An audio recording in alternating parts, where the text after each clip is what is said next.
Greetings from Singapore, the host of the famous Trump-Kim Summit.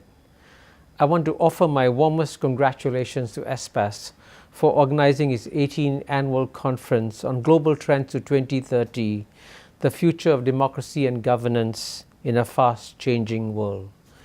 But before we look at the future, we have to understand the present. And how does the world stand today? Essentially, we live in the best of times and the worst of times. We live in the best of times because it is the most peaceful era of human history, as Steven Pinker has documented. We have reduced global poverty from 3/4 of the world population in 1950 to less than 10% today. And the global middle class population is going to explode from 1.8 billion in 2009 to 5.4 billion in 2030. That's the most dramatic improvement in the human condition ever in human history. But we also live in the worst of times because the Western societies are so pessimistic and supporting populist governments.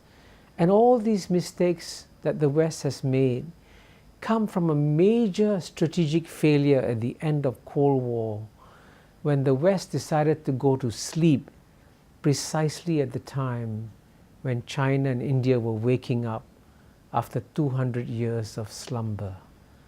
Now that they have woken up, the West needs to adjust.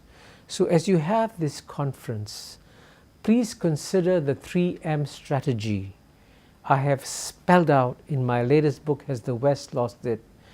And in it I argue that the West can have a much greater future if it adopts a minimalist, a multilateralist, and a Machiavellian approach to the future. And I want to emphasize especially the phrase multilateralist, because Europe is the mother of multilateralism.